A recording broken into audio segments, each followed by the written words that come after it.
What's going on, YouTube Nation? This is Dark Dividend. If you guys are new to my YouTube channel, make sure you subscribe and hit the notification bell so you don't miss future videos. So the month of September was a fantastic month for earning passive income. It was huge. It could pay for my rent, for my monthly rent. It has compounded and has done phenomenal. And I'm going to reveal to you how much I earn on E-Trade and M1 Finance combined. I'm going to show you some of my strategies that I have in mind with the stocks that I own. And of course, this is not financial advice. It's for entertainment purposes only. I'll go over the disclaimer at the end of this description. But the progression of what I've done compared to last year has been phenomenal. And you will see the dividend snowball effect kick in, and the effort and energy that I put in with this dividend portfolio, it's really paying off. So if you're new to this YouTube channel, make sure you subscribe and hit the notification bell so you don't miss future videos. Smash that like button. Let's check out my passive income right now. I'm going to start off in the month of September. I made $8.49 with Enbridge minus 127. That's because Enbridge is a Canadian dividend stock, high yielder, so I like that. Visa, I made 135. I need to get way more shares with Visa. Truist Financial Corp 2668. Aflac 252. Pfizer 1505. Kroger, I made 1076. IWMY 6293. QQQY 8303. And the Defiance S&P 500 Enhanced Options and Income ETF 1993, QQQY 185, QDTE 2140, and then you'll see the XDTE 1646. I don't know why it said WDTE. I don't have an answer for that. But looking at, and then TSLY, of course, I got rid of TSLY in September 9th, which I sold. And NVDY made 269.29. I've been loading up with NVDY. AMDY 4006, SQY 4868, FBY 1372, MSTY 230.26, TSLY 99.87, Target 434, BITO 24 cents, Tractor Supply Company 220, and then you see BITO again 1209, Chevron 620, Bearings BDC 1806, and then we will go to, keep on going, and then Bearings BDC 104, Home Depot 327, Prudential 1553, Microsoft 128. Of course, I'm going to get more shares of that. Blue Owl Capital Corp 351, QDTE 2974, XDTE 1837, Tyson Foods 1172, Golub Capital 225 plus 225, Hershey's 507, NextEra Energy 495, Agree Realty Corporation 241, Wendy's 1723, McDonald's 473, and then you'll see the Yieldmax. I sold them, and it obviously was, I don't know if that was a calculation error or something, but that was for the previous month of September. Jackson Financial 3717, Flowers Foods 1717, XDTE 1090. We're still going.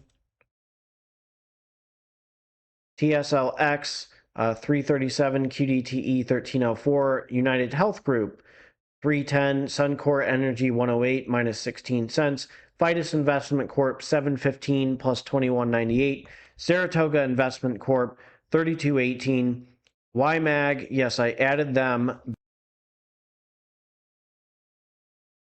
1453, T-Row I made 1560, XDTE I made 1032, Bank of America 1392, YMAX 23 cents, AIPI 8415, GLPI 2460, Golub Capital 1754, and I had Pembina Pipeline 140.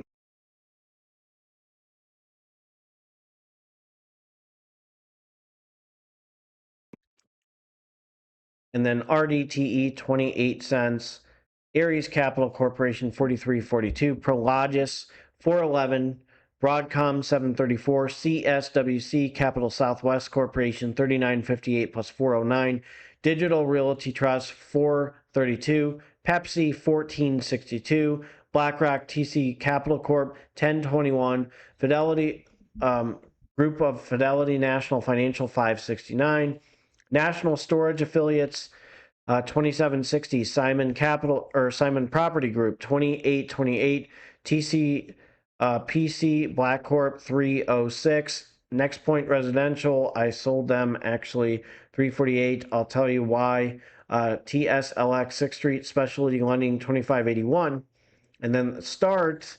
This doesn't count because it's the start of October, but this could have been included with my dividends for the month of September, but it was a day late, so I'll take it. But Nike 279, Coca-Cola 391, Regions Financial Corp 2197, Oak Tree Specialty Lending 2616, ADP 279. Now those are not included the way I added everything. So we're going to jump to the month, how much I earned for the month of September on my M1 Finance dividend portfolio.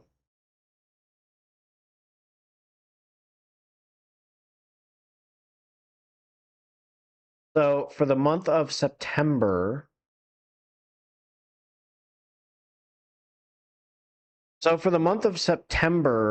I made a total of right here $1,656.30.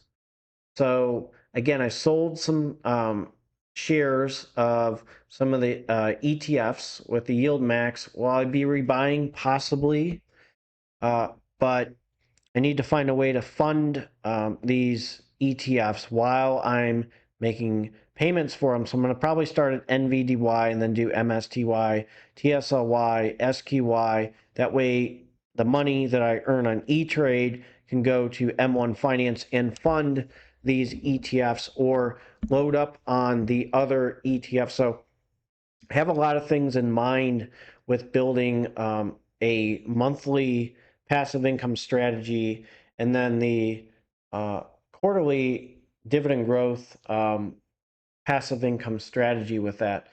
So it looks like my estimated dividend income left over is $2,604.21. That's not including these some of the Yieldmax ETFs. It's just estimated. But again, my average monthly income is $1,362.41. So let's look at 2023 and how I did. So September 2023, my income was only $797.49. So yes, my high yielders have done well, but you're seeing my dividend growth stocks kick in and start to do some damage. So you're seeing the snowball effect kick in. I'm making almost an extra $1,000, and my total income for the whole year was $6,387.09 in 2023. And now 2024, my total income $16,348.96. So you're seeing some changes that I made and put money away to earn passive income and create this dividend snowball effect. Now, the most I've earned was $2,196.27. So be aware of that, of what I've done with my previous dividend portfolio. And what I need to do is reinvest that passive income with the Yieldmax ETFs and QDTE and XDTE and all them to build my dividend portfolio. So possibly in the year of 2025, I'm going to start focusing on the high yielders to grow my dividend portfolio and make it a little bit more stronger. That's one thing I have in mind. Now, I'm going to jump to my E-Trade dividend portfolio and some things that I have in mind with turbocharging my dividend portfolio on E-Trade. All right, so for my E-Trade dividend portfolio, I'm going to go over a few things that I did and what I plan on doing with my E-Trade. I have to be a little creative with this. So Gladstone Investment Corp, I made $18.29. Main Street Capital, I made $32.54. NetStreet. So I sold shares of NetStreet. I made 1029. I threw that in my M1 Finance dividend portfolio. So I sold NTST or NetStreet Residential and put in NetStreet Corp. So NetStreet is kind of like a REIT that's a competitor of NNN REIT and Realty Income and Agree Realty Corporation, but it's a lot smaller than that, and it's starting to be up and coming, so it's kind of exciting to invest in them. Key Corp, I made 99.28 KEY. Realty Income 43.18. EPR Properties 39.54. Horizon Technology Finance 16.23.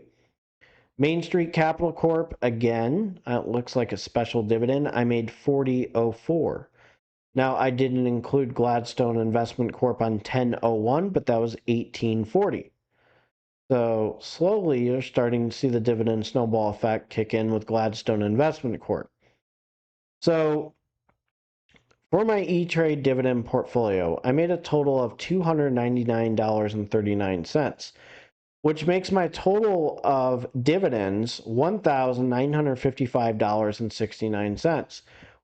So it looks like $1,656.30 was all reinvested in my M1 Finance dividend portfolio. All these were reinvested. Now I'm going to jump to E-Trade real quick with my portfolio. So looking at my E-Trade dividend portfolio, it's a total of $48,710.44. Right now I have 116 shares of IVR. What I'm thinking about doing is selling IVR, throwing that either in Main Street Capital or throwing that in PFE, or maybe just holding them and seeing what I can do. Main Street Capital, 134 shares. EPR Properties, 139. Now, the dividend growth in EPR Properties is not the best. Eventually, they'll be back to where they were. They were a really good dividend growth, a monthly dividend REIT. So I may use their income to just put it in Realty Income. I may use their income and put it in Main Street Capital. I haven't decided yet, but an idea is to put it into maybe Main Street Capital. Horizon Technology Finance, I have a total of 149 shares. An idea that I have is to also put that into Main Street Capital. Realty Income, I'm probably going to reinvest the dividends. Now, here's the big thing with Arbor Realty Trust. I have 735 shares of Arbor Realty Trust. I'm up 9.53%, which is nice. Is it time to start using their income to buy dividend growth stocks in my E-Trade dividend portfolio? That is one thing that I have in mind, that I might use the dividends and reinvest into E-Trade. Key Corp, I'm going to continue to reinvest. Getting $100 quarterly is fantastic. Gain, I'm probably going to continue to reinvest their dividends. I'm up 24.96%. Main Street Capital, I'm up 20.92%. Now, I'm not trying to chase the S&P 500. I don't really care on what I do with that. But, you know, there's potential with IVR growing, so I may just leave IVR alone. I'm up 2.29%.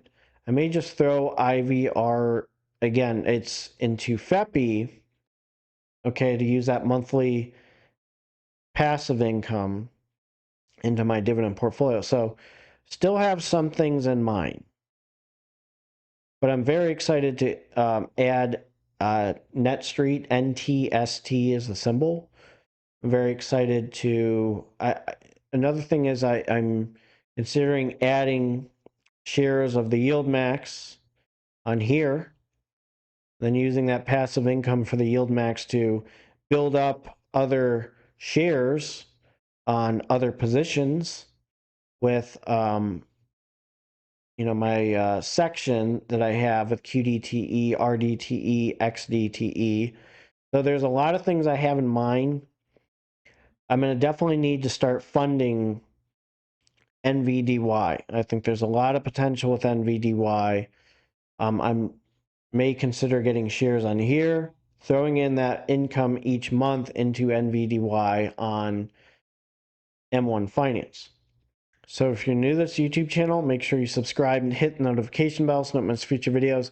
I hope you enjoyed my video. I was very detailed and thorough discussing my dividend investing strategy and the dividend snowball effect. I will have a video for you tomorrow. Take care and have a good one. And I'm going to jump to my disclaimer. So, as a reminder, this YouTube channel should not be used for any form of financial advice. It is strictly for entertainment purposes only. It is best to seek financial advice from a financial advisor or tax advice for a tax advisor. So you need to refer for them for financial advice and tax advice. Again, I'm going to repeat this one more time. I'm very transparent with my buys. You don't have to buy what I buy. I'm just showing you my passive income journey. And investing is a big risk. You can gain money, you can lose money. So be aware and do your due diligence. Being an investor, you have to be aware of losses. You have to be aware of getting gains, which is nice, but your due diligence is very important. And do not use any of my videos as a reference towards financial advice, or any of my posts on social media as a form of financial advice. These are strictly for entertainment purposes only. Take care and have a good one.